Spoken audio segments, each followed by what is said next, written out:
This is the Delta Huddle Podcast. Welcome to the Delta Huddle Podcast. I'm Stefan Stenroos.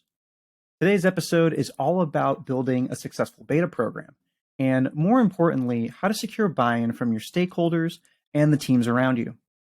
There are a lot of challenges to overcome when establishing a beta program, whether it's starting from scratch with very few resources, or trying to convince other teams that beta tests are worthwhile.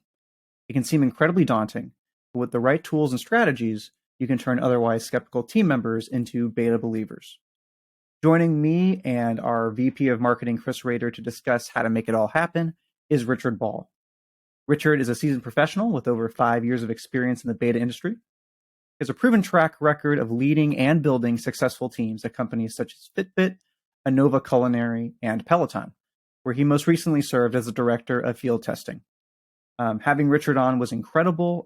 He brings a wealth of knowledge and experience, some amazing stories about building teams, overcoming those obstacles, and the candor that we had, his honesty in terms of talking about how to overcome these obstacles and how to, push those hurdles down so that you can have the aha moment with other teams where they realize the value of beta testing and the value of having this as a central part of your company. Not only does it improve the quality of products, but as Richard will show you, it also opened up avenues of communication between teams that otherwise may not have been as close to each other. This was an incredibly fun podcast to make. I know I always say that, but this one was really, really fun, and I hope you enjoy. So, Richard, how did you originally get your foot in the door when it came to joining this whole kind of beta testing, delta testing universe that we've got going on? Where did you start in user testing? Yeah, I kind of just fell into it, to be honest. My background before beta was in software quality. Originally, I came to San Francisco from the US 2009. I was a software quality tester. My brother had been out here a year, and he was working for a software biotech company. And I was kind of in 2009 when everything was kind of not doing so well in the world. And I was a contractor, I had my own consultancy in England, and things were drying up really quick. And he said, you know what? He's like, there's a job at this company in San Francisco where I work if you want one. And I was like, who doesn't want to move to California? I was like, I'm in. Worked there for, I don't know, I think it was about 7 years in total, and kind of worked my way up the ranks from kind of software test engineer to leading the R&D product testing team, which was a lot of fun. And at the end of it, I was like, okay, I'm kind of over this now, and I kind of want to see what else is out there. I live in San Francisco, next door to Silicon Valley. There's got to be, not that what I was doing before it wasn't fun, but it's got to be something super interesting. And I've always been a hardware guy. I buy every little gadget that comes out, to my wife's dismay. So I really wanted to do something in hardware. My hardware was super interesting for me. Fitness, funnily enough, although I've never been a fitness freak, that whole like data tracking stuff was really interesting. And I was kind of looking at the job boards, and I saw this role for a field testing program manager at Fitbit. I was like, don't really know what this is, but it looks really interesting, so I'll apply and see what it's all about. And kind of went through the process, and they sold me on what they do.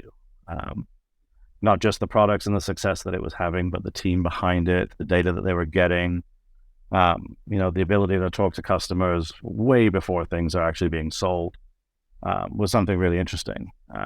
And kind of before I took the role, I had the opportunity to lead the team, which was kind of funny. It was we were talking through the interview process, and the hiring manager said to me, he's like, look, you're good for this role. He's like, but I have another role that I've been thinking of that I'm really interested in putting you for. And that was kind of leading our beta support team, which we were very lucky to have a support team within our beta team, which was really cool. So kind of just fell into it, really. It's the only time I've applied for a job and kind of gone through the traditional way. But yeah, I didn't know it would kind of kick off what it kicked off, and I've kind of just been enamored with it ever since.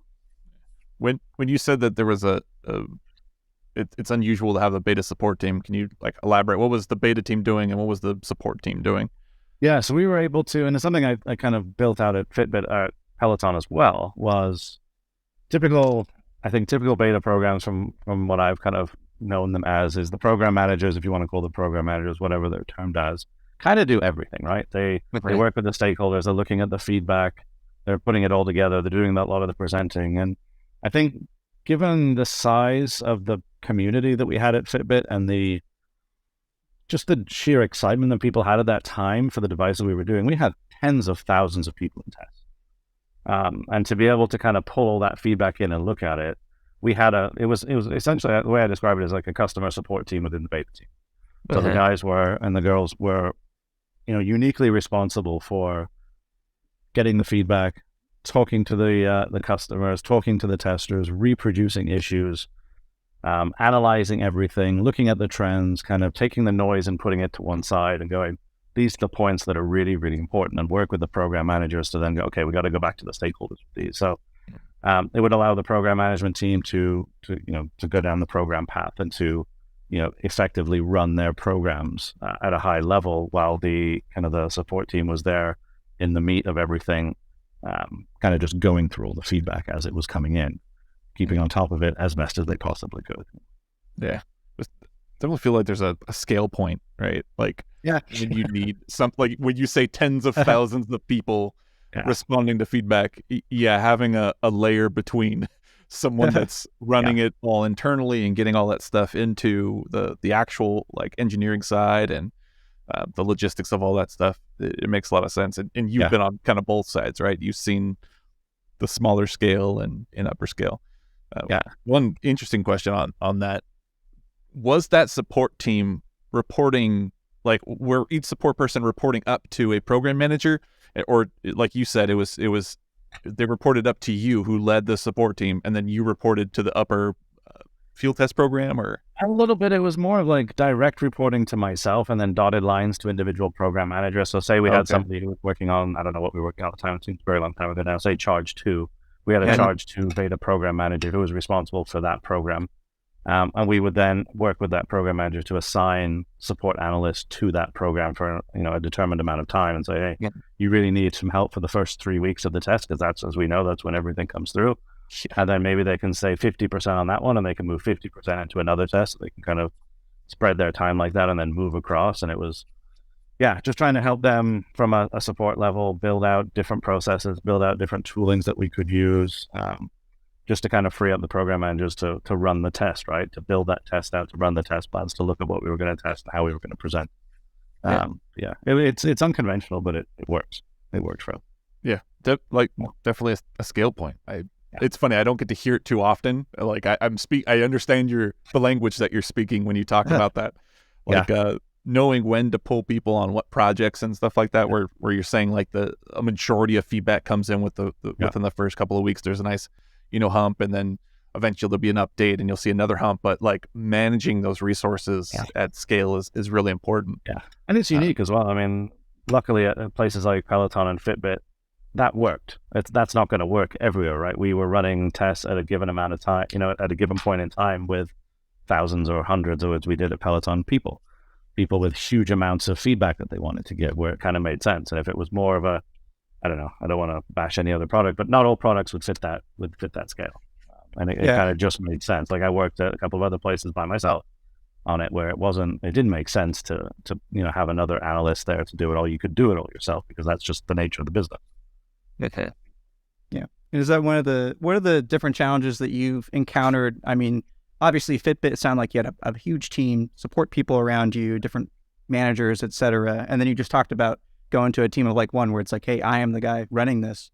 What are the big differences that you've run into there, other than just like, hey, I have a lot of people to work with, or I have a lot of resources to work with? Yeah, I mean, it's a lot more scrappy, I think, when you're doing it on your own, especially at the beginning, when you're really trying to sell what you're doing. I mean, luckily you've been brought in as an expert or a specialist in that area, so the hard work, I think, is already done, and that they recognize the need for it, which is something fantastic. I think, I was trying to think about this earlier and trying to think what the major differences were, and there actually aren't that many, I find. I think it's just a scalability thing where, you're still running the tests in a similar sort of way, but you could just do more. And that's something that we kind of did at Peloton, where I came in initially as the only person. I had half a resource that was on loan to me from someone else at the time. And we were able to do like a tread test here and there. But it was very apparent that there were other things coming down the line. And I was talking to my boss at the time, and I said, look, if we build the team like this is what we can give back. We can work on software, we can work on accessories, we can work on second and third source parts for stuff. We can do everything. as opposed to, just the one thing here and there. So that for me was the major difference. But yeah, that was kind of, the point that I was, always leading to with that. I think it's just a scalability thing. And you said that you've at that point of having that team, someone's already made the pitch to have a beta program, so they've kind of already made the investment. There's a budget there, there's resources. Yeah, you've been on that other side, right, where you've had to pitch to have a program like that. Can you talk to that a little bit? Yeah, I mean, it's like going back to what I said. I think it's one thing to have a person or a small group of people say that, yeah, we need beta at the company, but you're also then, I mean, take Peloton for example. I was part of the hardware team originally, and we had my boss and his boss that was actually at Fitbit before, so it's a very small knit community. And they knew the value of feedback and a beta community and a beta program, right? I then had to come in and sell that to everyone else: product, mechanical engineering, design, mark, all these people, and there's obviously skeptical people going, well, we feel we can get feedback this way and we have this. It's trying to, really work with those, kind of cross-functional stakeholders to sell what you need to build. More importantly, I think at Peloton, most importantly, it was with our product team, because they were quick.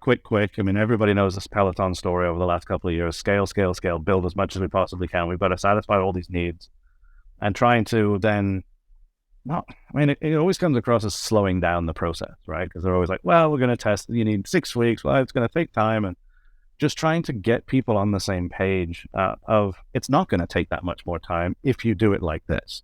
If we can intertwine what we do as part of our product development process from conception of an idea through till post-launch, you have, the time built in between all these, different milestones of when we can get you feedback, how we can get you feedback, look at all the different, sectors and people that we can get it from. And we can give it to you real time as we move on. And, we can check in every week. So you guys are still working in the background while we're doing our testing. So it's not really going to sell that much time. It's just kind of getting people onto that wavelength of testing isn't there to kind of add a bunch of time. It can be done alongside everything else these days to an extent. I mean, hardware is obviously tricky when you have to kind of intertwine that a little bit more intelligently, but it's just trying to get people on that page and understanding, kind of what you do and what you can provide with, the resources that you've got. Yeah, it's interesting that you say that. Recently, we just had Sharon Rylander on our previous episode. She works at Square Panda now, but she's been in user testing since like the .com bubble. And she told like almost the exact same story. She said there was someone at my company who recognized the value in me and the value in user testing. And then a lot of what I had to do was, almost like a sales pitch, going in and saying like, how do I sell you on this? Yeah, I do a little roadshow. Yeah, here's beta testing. Yeah, but she said that. Exactly when I went to Udacity for a year, I called it. We had to go on a roadshow because my boss at the time was hugely into getting feedback, and she's like, "You have to go on a roadshow now to all these other people and sell them on what we're doing and show them what you're going to do and get those early wins in. Those are hugely important to kind of just get your head down, run some tests for the first couple of months, get some wins under your belt, and then go, this is what we can do. Imagine what we could do if." We had all this other stuff. The same thing when I worked at Western Digital, we called it an expo. We'd actually go to different areas of the company, and we'd bring our products and we'd have people come in to get tested. And we had artifacts all over the place of like, here's bugs that we fixed or things that we've addressed. Yeah. And it's like us just kind of shopping around for, hey, yeah, we do need, budget, and here's what we get. Here's how we can help you. And we had our like little sales pitches for what services we can provide. And it's just, we used to do a similar sort of thing every year at Fitbit when I was there. At the end of the year, we'd always do like a tester appreciation happy hour. And we would run through, here's the wins that we've had this year. Here are the bugs that the testers within the company had found. And it would really draw people in. And we were sold to the testers because they would get free stuff and be able to give us feedback. So they loved it already. But just kind of showing that to the uppers and everybody else that was there and said, look what we're actually getting out of it. We're getting a lot of information. Mm-hmm. Absolutely. So, Richard, you've worked with a lot of different products here: Fitbit, Peloton, Anova. Peloton and Fitbit somewhat similar, still in the fitness space, but Anova completely different, culinary tech, etc. And it sounds like even with products that have been similar, maybe fitness oriented, it's been different challenges and whatnot. What has made each product unique from a testing perspective? What makes each one stand out, and how have you had to tackle each one a little differently? This is one of the harder questions that you gave me beforehand. I was trying to work this out well, and I was I like, apologize now. I apologize now. It breeds a lot of good thinking, and made me think about stuff and what's coming and all that. I think fundamentally, I think the markets are different and the users that you work with are different. If you take Anova for example, and my primary project there was not only just the sous vide devices, but we were building the oven, the Anova Precision Oven, which is fantastic. Working with a product like that and working with testers like that, there was a lot of expectations. There was a huge amount of education to give, because this is a product that nobody had ever seen before, right? Like, there was a lot of like, will it replace my microwave? Will it replace my oven? How can it replace my oven? It's built into my house. Like, what does this fit? Yeah. And getting feedback from somebody who's that specific and has very specific expectations was vastly different than somebody, on an exercise bike that they'd had for X amount of time and had been using it and were fully vested in it, and had, really lived with it every single day. We sort of saw not issues, but kind of similarities between what I did at Anova and then at Peloton working on the rower. The rower was new. It was the world's worst kept secret at Peloton. Everybody knew it was coming. It had been, a fruit of many years worth of labor. Selling people on what it was about, why it could accompany your workout regime, whether it's the bike or the guide or the tread, it doesn't matter. And kind of trying to understand the market and the testers and what their expectations like and how they would give them to you was very, very different. Fundamentally, in both cases that, we were there to look at issues and identify areas of improvement. And customer satisfaction, that remains the crux of what we do, right? It was, and just how to then, I guess, siphon that from different types of people was the biggest difference that I think I noticed in having worked in a couple different places. And one thing I've always enjoyed, I've done a couple of food related products in the past. Those ones always tend to be my favorite. Maybe it's just because of the amount of pictures that you get about things that they're creating, and it was always like a results kind of thing. You get to see the results. When you have something like a streaming device, the results are they were entertained for 30 minutes or an hour or something like that. With fitness devices, they're healthier, but you don't really get to necessarily quantify so much. But with food devices or like grills or ovens or anything that relates to that, like you get to see a direct result. And I always love that about testing. I've done something with toaster ovens. That was one of my favorite ones. And I love telling the story because it's like, hey, I got to run a test on toast. And everyone's like, what? And I'm like, yeah, I've done, API integration tests, and I've done server tests and security cameras and toast. And it's just like, that's always the one that's, eye-catching. Seeing the perception of toast. The food ones were super interesting because it's hard the participation side of things is tricky because people don't have an unlimited budget to go and buy food to test with, right? We ran up against the oven where people are like, well, you're going to give me money to go and buy all the stuff that you want me to cook? And you might get, you'd have to have longer surveys or longer questionnaires to span like a week or 2 weeks. And one of the only, sort of not successful, but easier tests over a holiday period. Like we loved pitching tests over Thanksgiving at Anova because people were using it, right? People were going to use it. People were going to cook their sprouts and their turkeys and everything else. Whereas, something like Peloton is a little bit trickier to get participation over the holidays unless they're the hardcore followers, right? People aren't going to want to work out 70 hours a week. It's not going to work. Not that you would work out 70 hours a week. This makes sense, but you know what I mean? Someone's out there doing it. We say that. Someone's out there doing it right now. There's some intense people out there. Like we would have people at Peloton that would, the amount of hours and minutes that they could put into these devices was rivaling our reliability tests. It was insane. The passion that these guys have behind, what they do. It's fantastic. Yeah. It's one thing I always loved about specific tests is like, I'd go talk to engineers or product teams and like, what are we trying to solve or what are we trying to learn?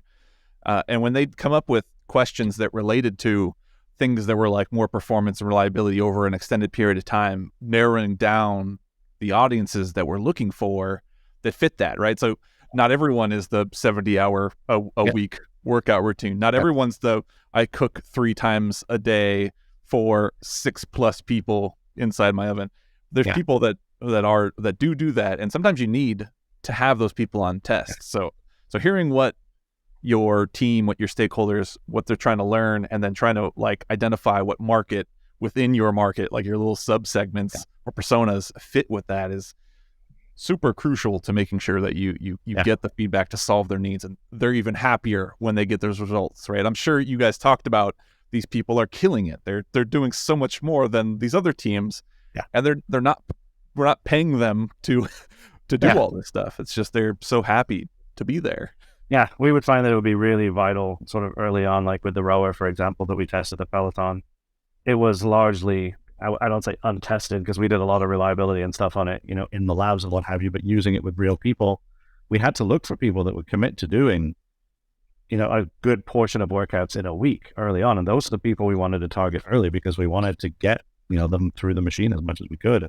You can kind of not phase it out, but kind of make it less and less of a priority as you go through the program. But yeah, there's people out there that will do 2 and 3 workouts a day, and I struggle to do 2 or 3 a week these days. So kudos to them, and thank you for helping. You're on vacation right now.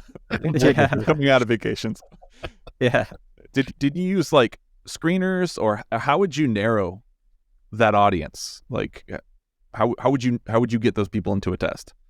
We had a lot of sort of criteria that we looked at, and not enough to make, not as much to make it difficult for people to apply. But for something like a rower, at the time we were building it, we had to keep it fully confidential, and it's a big thing, right? So it's not easy. You can't just get a guy to deliver it and shove it through the mailbox. It was easier at Fitbit, to kind of go through that stage. We had to look for people that were, specifically within a range of a hub that we were working at. We had our main kind of research lab out in New Jersey, so we had to find people within a 20-mile radius of that center so that we could then deliver to them from that location. Our back-end data at Peloton was hugely extensive in terms of workout information. Anything you can possibly track on those machines was logged. And it was used throughout the whole company to make things better. We were able to go in and we would run a basic screener beforehand to our community and say, are you prepared to work out this much? Are you prepared to do this, that, or the other? And we would kind of validate that against what they had been doing, in their normal workouts. So we would find people that say, yeah, I can for sure do, 8 hours a week of rowing, no problem. I have a bike, I ride all the time. And you go and look and go, yeah, you ride every day. I have full confidence that you're going to do what we do. On the flip side, there were people that said they did tons of workouts. You haven't used your bike in 6 months. They're like, maybe we can put you to one side for now. But yeah, that we went through a lot of screening to satisfy that, because it was a major priority for our for our stakeholders, that we had a very limited amount of product at the beginning and pretty much all the way through. Right, we started with 10 rowers on our first test. It's like, you got to have people that are going to participate. So we worked the program manager on that was amazing. And she worked so diligently to make sure we got the most out of the people that we could possibly get for that, limited amount of rowers that we had. It's definitely a balance, right? Like, they need to fit your market. They need to fit the market. Mm-hmm. And on top of that, they need to be able to participate and engage and give feedback. I'm glad you bring that up. It's something very important to focus on when you're looking at these tests. Yeah, because the result, if they're not, I'm super lucky that we have access to people like that, because not all hardware companies will do that very easily. I talked we talked a little bit with Alex Larson at Trimble, and he the product that he works on was obviously very different, and it was harder to get people to commit to running betas, because that's their way of life, right? That's how they get paid. Running the trucking software. But with us, I feel it was a little bit easier, but we still struggled at times to get, to kind of tick all the boxes. And we worked really, really hard with the product team and all of our stakeholders to kind of prioritize what they wanted. Of course, they wanted everything possible. We had the program manager that worked on that, is still working on that program, I think, was very diligent and very focused on, okay, let's rank everything on what is your very most important thing. And we can then recruit people that way. We'll try and get everything, and we'll try and tick all of your boxes for you. But let's look at reality. It doesn't always work that way. So in a perfect world, what do you want to see? So that's kind of how we approached how we would send recruitments out to people, and then how we would look at it afterwards and go, okay, well, we're ticking all these boxes. Similarly with the guide that we worked on, if you know what the guide is, the hardware device that plugs into the TV and tracks you. We worked with our, AI and ML team a ton on that in terms of human recognition through the camera to be able to identify the movements and what they were doing. And, we kind of walked into that eyes wide open in terms of there are so many different variations of people, backgrounds, movements, pictures on the wall.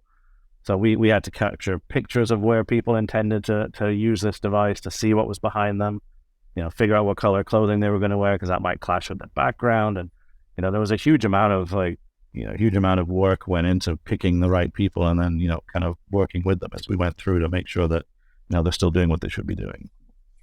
It's one of the things I really love about a really robust testing program is that it really provokes you to have these open conversations with all the teams within your organization, right? Like you just said, in order to make this camera work in the test, you had to go to AI and machine learning to figure all this stuff out.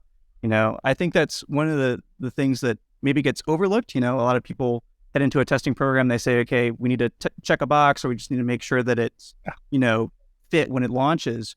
But having that value of like, hey, we're really, promoting cross-team communication here is super vital. Yeah, for sure. I mean, whenever you can tell when somebody just wants it to be a tick in the box, and that's when my ears perk up. I'm like, no, that's not how this works. If this is what you expect, then we're not going to get along very well. But no, it's going back to what I said at the beginning. It's all about those quick wins, and if you can kind of demonstrate what you can do, I think that changes people's mentalities and views fairly quickly. Do you have any quick wins that you have? Do you have your pocket quick wins for a story that you've told? I don't know if it's a quick win, but we had one. Trying to think if I'm allowed to. I think I can probably tell this now if I can keep it as vague as I possibly can. I don't want to point fingers at people. We had a product that was at Peloton that we were putting out into the public, and it's one that we hadn't tested. And it was an accessory. So we heard through the grapevine that this thing was happening. It was being, it was going on sale very soon. And I think it was myself and my boss at the time were like, we haven't seen this. We haven't tested this. What's the deal here? They're like, oh, it's just this. Don't worry about it. It's fine. It's been going for a long time. We've tested with a few internal people. No problems, no nothing. And I think it's okay. We'll be fine.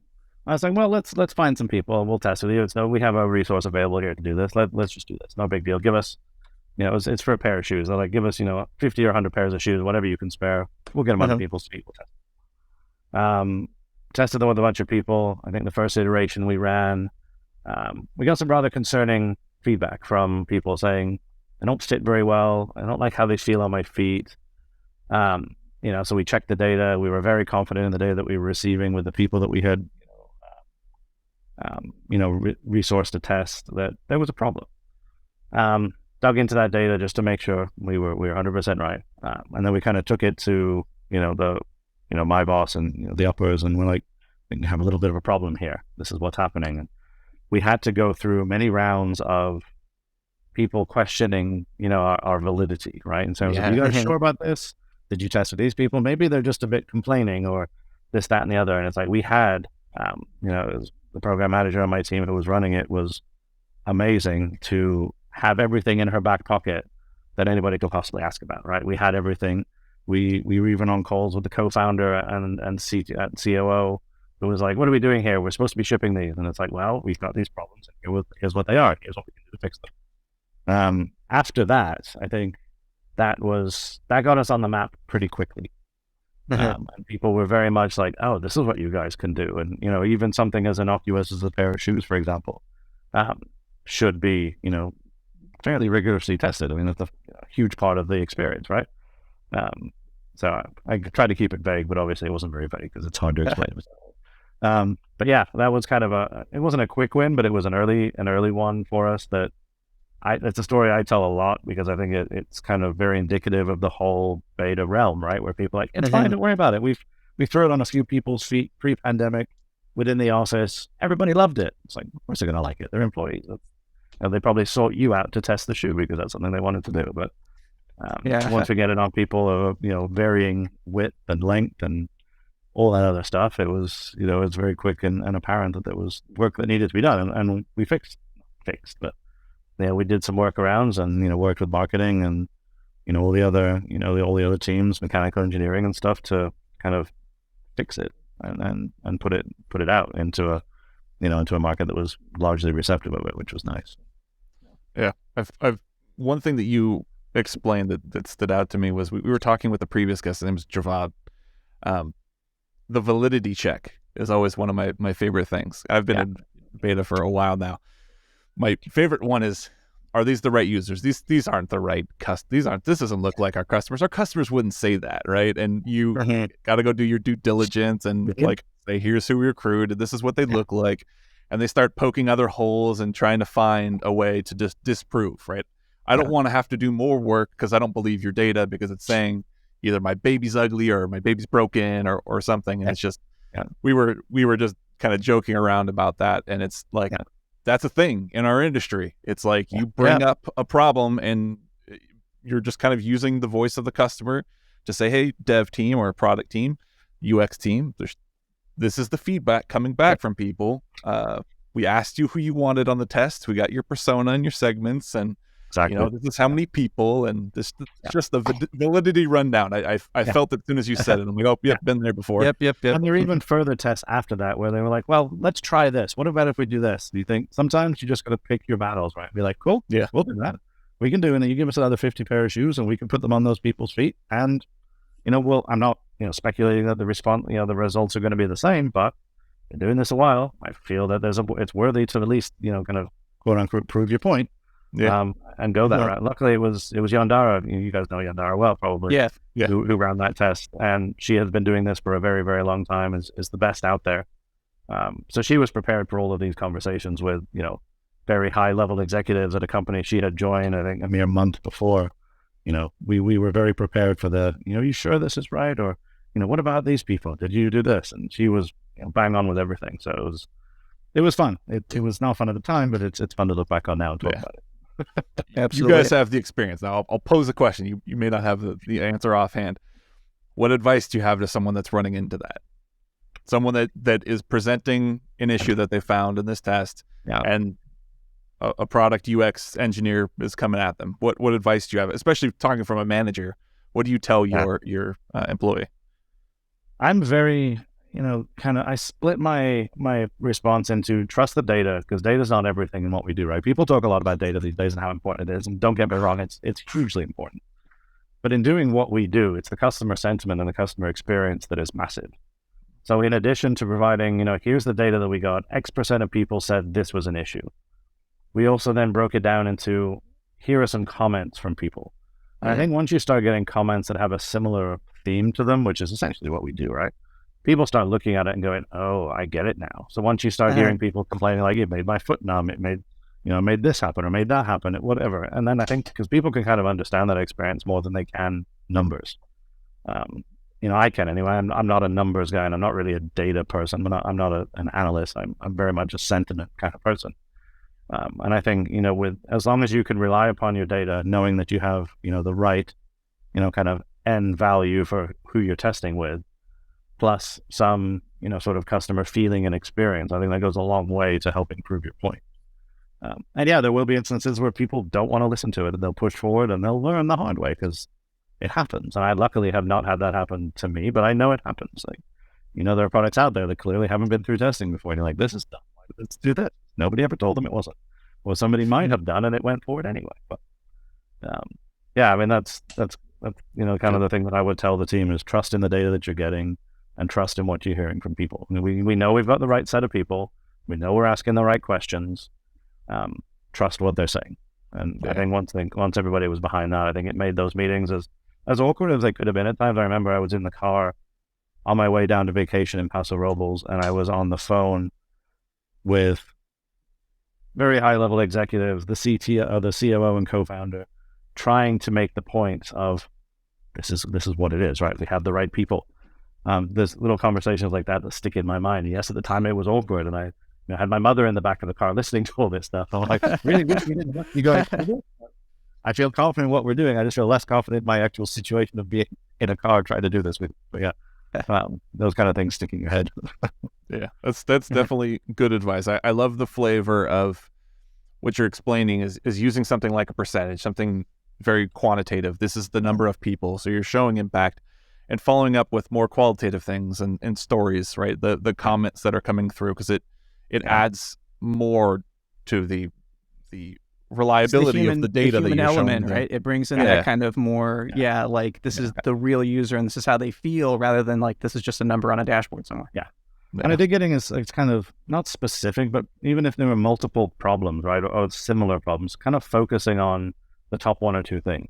I think it's easier for people to digest, right? Like, don't go in there saying, hey, when I ride my bike, it makes a noise, the handlebars fall off and the seat goes down. Like, let's kind of focus a little bit on, the most important things so we can tackle that first. I think it's a lot easier for people to digest, smaller bites of data, right, than it is just to go like, hey, they have all these problems, what are we going to do? It's like, let's give them recommendations. That was something that Centercode, kind of introduced me to many, many years ago, was recommendations, right? Where we're not just here to present data and go, 50% of people thought this, 20% of people thought this. It's like, give them recommendations. Like, hey, people would rather if we, if it worked a certain way based on this kind of data. I think people would find really interesting. And it's a lot more digestible at that point too. Whereas, just kind of, punting data over the fence to people and going, here's some problems, 50% of people don't like us. Like, what are we going to do about it? Like, that's not necessarily a beta job, but, I think for me, it's very important to at least provide that recommendation. Say, hey, people are saying this, we think we should do that. What do we think about that? It might be an interesting conversation or not. It could be. Yeah, amplifying the voice of the customer is what I always like to say. Like, you are the voice. They're not there in the meeting. Yep. They gave you the data, and they're trusting you with the data to go get it influenced. Oh, we did have that too. We did have questions like, can we speak to the users? I'm like, we're going to go through this? Probably not the way that I want you to, but... no, like, you're going to ask your leading question. They're going to ask leading questions and interpret it the way that they want to interpret it. There's an art to it. I'm a user research in my past, and there's a way to ask questions in an unbiased and, like you're saying, not leading way. You're trained to do that with surveys. You're trained to do that with interviews. Yeah. Same thing with responding to feedback. Like, you're looking to find the root of the problem. You're not looking to push your agenda.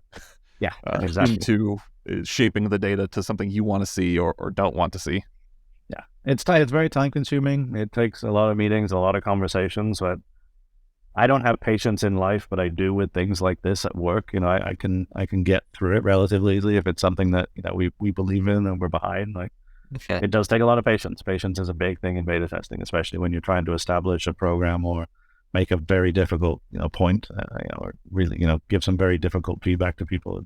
People don't want to receive bad feedback in any realm of society. So it's just one of those. Go in prepared as much as you can. Absolutely. Earlier, you were talking about Gandhara, who does an amazing job, and kind of her value as a great program manager. And you talked about at Fitbit, you had the kind of support team alongside you, helping out with all this stuff. So my question is, like, what are some of the key things you look for when trying to find new team members that are really going to bring an impact? You just mentioned patience there, so I'm going to assume that's a big one. But yeah, I think luckily at Peloton, I was able to build the team from myself, and he was half a resource, not in ability, but just in time. And who then came onto the team full time, pretty soon after. And beta is surprisingly difficult to hire for. People might think it's an easy thing to do, because it has so much. There's so many qualities a good program manager, associate manager, analyst, whatever you want to call them, needs to have, right? Most importantly for me, I think, is passion for the product that we're testing. I think I've had enough experience now where I've had people work on teams that aren't maybe as passionate as I think they should be to care enough about what people are saying. That might sound terrible. It's not meant to sound terrible, but I think you have to have an inherent passion for the feedback you're collecting. We hired a bunch of people that had that passion and had used Fitbit devices and Peloton devices and ran and cycled. And something else that I was very conscious of doing early on at Fitbit, at Peloton, is I really wanted to bring in, and it was Yandara was my first kind of, I'd say, big hire. Jeho was the first guy that he was working with me, and don't want him to be offended because I know he'll listen to this, and Jeho was amazing as well. But yeah, Nora came, as you guys well know, with a huge amount of beta experience. She'd worked at GoPro, she'd worked at PAX. She was the best of the best, and still is, one of the top in the industry by far. I wanted to work with her. I didn't know her. I actually met her at a Centercode conference, the first one down in LA, I think. We were in a session going through how to implement the Jira integration at the time. And I just met her randomly, and we kind of been connected on LinkedIn. And I reached out to her not long after I joined Peloton. I'm like, I know I don't really know you, so this is kind of awkward. I have a role here that I think you'd be superbly interested in. She is an expert in beta, and she's an expert in program management. And for me, to kind of start with somebody like that and then to help build around them was a no-brainer for me. Between my experience and her experience, and bringing in some associate program managers was something that we could do to help, kind of mentor them, kind of bring them up to speed in terms of what we do. People who had never worked in the beta field before, we could kind of, mentor and kind of show them what it's all about. I think that was hugely important. Travis, for example, taking him from a position of, support to program management was something that he was skeptical of, right? He had worked in, customer support for Centercode for many, many years, and that's what he knew. And putting him in front of stakeholders and, directors of product and heads of mechanical engineering was scary. But luckily for both of us, and not luckily, he's a fantastic guy, fantastic resource. He kills it. He owns all of the bike testing at Peloton. I'm not sure exactly now, but it's been 5 months. And he kills it. So to have that kind of breadth, and I was very lucky. Let's not beat around the bush. I was very lucky at Peloton to have the team that I had. The best team I've ever worked with, probably the best team I will ever work with. We had such an amount of experience. The culture within the team was amazing. We all got along exceedingly well. We still hang out now and do things. I just played mini golf on the Quest with Travis and Jonathan Blunt last week. And that was something we did as part of the team. We would do something every month like that together. And I think, that binds what everybody was doing and, kind of just exemplifies the relationships that we all had. We were a team, but more importantly, we were friends with each other, which I know people are like, you shouldn't really be friends with the people you work with all the time. But I think it's different. It depends. Like we made it work, and it worked fantastically well, and we got results, and, kind of just structuring the team the way that, Yandar and I structured it at the beginning was indicative of how it went through the, almost 3 years that I'd worked there. Just to find those expert resources and build around them so everybody can learn.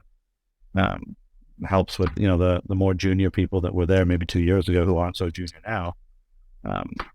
They'll probably attest to that. They couldn't have done it any other way. I think it was the best way for them to learn how to do what we do. Long-winded answer, I know, but it's something I'm hugely passionate about. And, being laid off from a company is rough, but losing that team was even harder. It's even harder. Like working with your friends and your best friends, like some of the people there, I've worked with once or twice before. And to not work with them anymore, it's rough. It's rough. And that's what I miss the most about those guys is not seeing them at our 8 a.m. stand-up every single day, because that was the highlight of my day. Not fun. Yeah, fun. I think it's nice when you get people that have experience, those people that are beta program managers or test managers have that experience. Like you said, they're not always in supply for the most part. Pulling from support, pulling from QA or research or anything like that. That's where I tend to see people coming from as they mature into it. Do you see kind of the same thing, or is there any other ones? Definitely customer support. I think customer support, they kind of have that relationship and that understanding of how to listen to people and understand what they're really saying. Mm-hmm. QA to a certain extent. I mean, I worked in QA for a long time, but I'm not sure it helps, to be honest. The actual testing and the setup of the test actually helps. But, I think the customer focus, I think, is the most important thing in beta by far. Like, anybody can build a process or anybody can build a tool.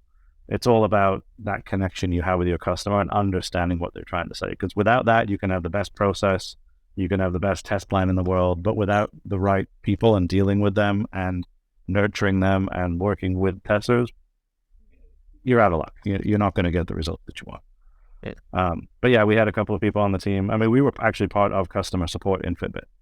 The field testing team or the beta testing team was part of customer support, which is very uncharacteristic. I think you'll probably find that, I guess, knowing all the people that you know at Centercode, but it's typically part of product or hardware or software or something else. But being part of customer support was super interesting. Made my job as, support manager for the team within beta much easier because I had access to a ton of resources that maybe I wouldn't have had access to.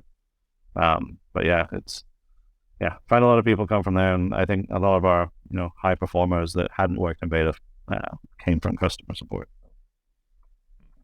Yeah, I like how you almost it's like the Avengers. Like, I'm putting together a team. And you got That's exactly your Iron Man. You got your Hulk over here, Thor over here, all that stuff. But there's plenty of people out there also who, they might be working run role, and their manager goes to them that's like, hey, I want you to run a beta program. And suddenly they're in this world of beta and user testing. Yeah. What's some advice that you'd give to them in terms of building out a program, almost kind of starting from scratch, from the ground up? Yeah, that's my dream. It's what I enjoy doing more than anything else. I think, outside of the customer and them being a pivotal point of it, I think getting buy-in from all of the different stakeholders is critical. I do that when I worked at everywhere that I've worked at when I started out, Fitbit included to a certain extent, although a lot of it was in place then. At Udacity, at Anova and Peloton, where there was nothing other than, hey, a product manager has done some testing on the side, which is what we find quite typically. My first few weeks was, I'm going to meet as many people as I can and try and understand how the development works of what I'm doing. And I'm going to go and make alliances with mechanical engineering, with design, with hardware, with software. Try and run through any qualms they have, kind of any obstacles that they see or any uncertainties that they have with what we're doing, and try and put that together. I mean, you can't alleviate all of that within, your initial meetings with people because it's not possible, but to try and understand, where they're coming from. It's kind of like a beta test of your beta program, right? Where you're putting it out there to other stakeholders to go, what's your feedback for something like this, and kind of understanding what that looks like. I think that's the most important thing. I think if you try and run it alone without kind of having the buy-in and just forcing feedback on people, I think it's really hard for people to take. I think that people find it, very, very time consuming and tricky. But I think once we've had built good relationships with, our stakeholders across all the departments and all the companies I've worked at, you had those alliances and life was much easier. And feedback was much more accepted. Was that English? I don't know anymore. I think it was easier for people to take it on board, when you would have that alliance with them, and they would have an understanding of what you were trying to get at, as opposed to, why are you trying to give me feedback for something I know is already good? Because that's often the case. But that's where I really focus my time when I go into a new role, and even on my own, as I'm scaling a team, or even if I'm not scaling a team, it's just trying to understand how it all fits together, and then working with those, kind of pain points. I think, they can be pain points. Working with those people as you go along to kind of understand what they want out of what you're doing and how you can help them. I think is an easier sell for me. I got a good analogy. David Perry was on our first episode. He's a great guy. He had this analogy for hurdles. So he said there's people in the companies that, kind of point out hurdles. There's a hurdle over there that's like problems. And what I was picturing as you were saying it, and you said, you're going to run it alone, it just could have stood out in my head, is those hurdles that you're going into are those objections. So each of those stakeholders, those team members from engineering or UX or wherever they are going to have their things that they're worried about, things that they're concerned with, and there's their disputes for testing. And what I like is what you're saying is you get ahead of that. You go knock down those hurdles. Let me knock this down for you. And it helps when you have a team behind you that can now run faster because they don't have to go through those hurdles. Yeah. A lot of times, if you don't address those hurdles beforehand and you just get testing going, you're going to hit it and you're going to be exhausted each time you have to go over one of those or encounter it in the middle of testing. So and you're going to have to tell your life story over and over, and it's so tricky to kind of give the background to what you're doing to people as you need them. If you're going to run into, we have an AI bug let me go and speak to the AI team. And they're like, what do you guys do? What are you trying to accomplish? Who are you? It's not that. It's like, I can't go through this all the time. Like you said, it's exhausting. There's no way you can do it. I mean, you can't meet everybody at the beginning, but you can sure as hell try. The majority of them out of the way and make the path clear. Yeah, I mean, that was my first 60, whatever it was. My first probably month at Peloton was just talking to people for half an hour a day. And I know that sounds easy and fun, and it was, but just to get to know people and understand what everybody does and how it all fits together, and getting people on your side. And it doesn't always work out that way, but you do what you can. Yeah, that's what Sharon talked about at Square Panda. She's like, the first thing I do after getting here is just have one-on-ones with everybody and just get to know them and get them on my side so that all this becomes much easier. And you'll quickly have a couple of people that are going to be trickier than others to work with, and that's fine. You just have to kind of try and understand where they're coming from and what they're doing, and try and figure out how can I help you, because everybody can do with help. I mean, everybody needs help at some point, right? There's not a job out there that they can just do and everything is fine. There's room for help for everyone, and I know everyone will appreciate it one way or the other. Mm-hmm. Absolutely. Coming up on time now, but some final thoughts. I'm sure you've heard us say it before, Richard, but we like to use that term, tech optimism, talk about our belief that technology has that power to make everyone's lives better. Yeah. So I wanted to ask you, what's something that you're optimistic about in tech right now? I've been thinking about this one a ton as well, and I was trying to think of a really cool answer. I haven't been able to think of one. A lot of stuff I've been playing around with, I think, kind of centers around AI, and I know a lot of people are talking about AI, but trying to go a little bit deeper into points of AI that I find most interesting.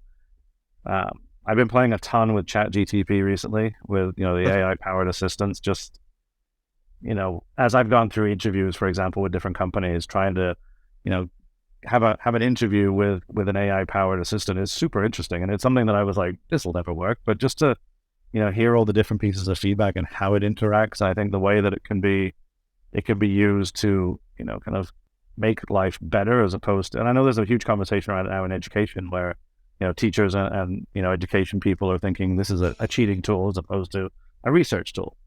You could look at it in different ways depending on how people use it. If you just say, hey, write me an essay about, Abraham Lincoln, it can probably do that for you. You turn it in, that's not great. But there's a lot of different ways that you can use that tool to get a huge amount of information from. I was also talking to somebody recently about online shopping and selling and how AI is going to play a part in that. We're all very used to online shopping. But I was talking to somebody last week and they were saying that, there's companies working on things like, think of eBay, for example, or an online marketplace where it's like, I have a lot of stuff in my house that I probably don't need anymore. It's very time consuming to go, hey, I'm going to take this Sonos speaker, sorry, Keith, and I want to sell it on eBay. But I proactively have to take it. I have to take pictures of it. I have to research it and I have to put it on for price. And I know there's work going on with people now where you can take your phone and you can have it point at stuff like in your garage, and your garage will go, or your app will go, you have $1,500 worth of stuff in here, and it'll rank it by the most demanded stuff on that marketplace platform, right? It's like, hey, you've got a bike over there. You might think it's worth nothing, but it's actually worth $1,000. You should sell it if you're not going to use it. Stuff like that is super interesting and what it can get into.